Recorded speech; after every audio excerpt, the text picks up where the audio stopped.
এই সিনেমাটি যদি নেতানিয়াহু বাবু, ট্রাম্প বাবু বা হিজবুল্লাহ হামাসের আইআরজিসির হর্তাকর্তারা একবার দেখে ফেলতে পারতেন, তাহলে ইরান ইসরায়েলের এই যুদ্ধ এতদিনে থেমে যেত বলেই আমার বিশ্বাস। আচ্ছা, যাই হোক, আমাদের আলোচ্য সিনেমাটি ঘটছে 1920-র দশকে অ্যালজেরিয়া দেশে।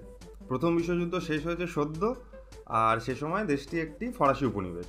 গল্পের কেন্দ্রে সে দেশের এক র্যাব্বাই, মানে ইহুদি পাদ্রি আর কি, এবং সেই ইহুদি পাদ্রির পোষ্য একটি তেদর হুলো বিড়াল। সিনেমার শুরুতেই বিড়ালটি লোভে পড়ে রাব্বির পোষা তোতা পাখি খেয়ে ফেলে এবং কোনো এক অলৌকিক শক্তি বলে মানুষের ভাষায় কথা বলতে শুরু করে, এবং একটি রোমহর্ষক রোলার কোস্টার জার্নির মতো সিনেমার ঘটনা প্রবাহ এগোতে থাকে। আর তার চোখ দিয়ে দর্শক দেখতে থাকেন 1920-র আলজেরিয়া।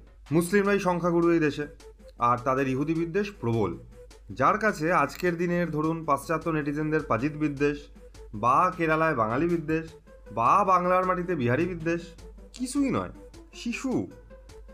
ইহেন এই প্রবল ইহুদি বিদ্বেষী আবহে 1920 খ্রিস্টাব্দের আশেপাশে ফরাসিদের এই উত্তর আফ্রিকার আরব উপনিবেশে কেমন আছেন সেই ইহুদি পাদ্রী ও তার বেড়াল, তা নিয়েই এই সিনেমা। ব্যাঘ্রাচার্য বৃহল্লাঙ্গুল প্রবন্ধে বাঘেদের চোখ দিয়ে মনুষ্য সমাজে লীলাখেলা দেখিয়ে বঙ্কিমবাবুর যে উপহাস, অথবা পিকে সিনেমা এলিয়েনদের চোখে আমাদের কার্যকলাপ যেরকম হাস্যকর এবং উজবুকসম ঠেকে, অনেকটা সেরকমই নিহিলিস্ট কিছু খিল্লি আছে এই সিনেমায়। দেখুন, স্পয়লার দেবো না, তবে এই সিনেমায় যা যা হয় তাতে ডকিন্স বাবু, শ্রেমের বাবু ইত্যাদিরা ফুলটু মস্তি পাবেন, আর নেতানিয়াহু, ট্রাম্প বাবু বা হামাস আইআরজিসির হর্তাকর্তারা সিম্পলি লজ্জা পাবেন। এসব ছাড়াও সিনেমায় এরকম অসংখ্য সিন আছে যা দর্শককে খেলার ছলে ভাবতে বাধ্য করবে ভগবান, কতগুলো ভগবান আছে, আদৌ আছে কিনা ইত্যাদি কিছু হালকা টপিক নিয়ে। By the way, fun fact, টিনটিনের একটা ছোট্ট ক্যামিও আছে এই সিনেমাটায়। দেখুন, সিনেমাটির জাস্ট 15-20 মিনিটের যে কোনো ক্লিপ তুলে নিয়ে ঘন্টার পর ঘন্টা আড্ডা দেওয়া যায়, এতটাই বুদ্ধিদীপ্ত এই সিনেমার গাঁথুনি এবং উপকরণ। অথচ অদ্ভুতভাবে খুবই সহজপাচ্য এই সিনেমাটি।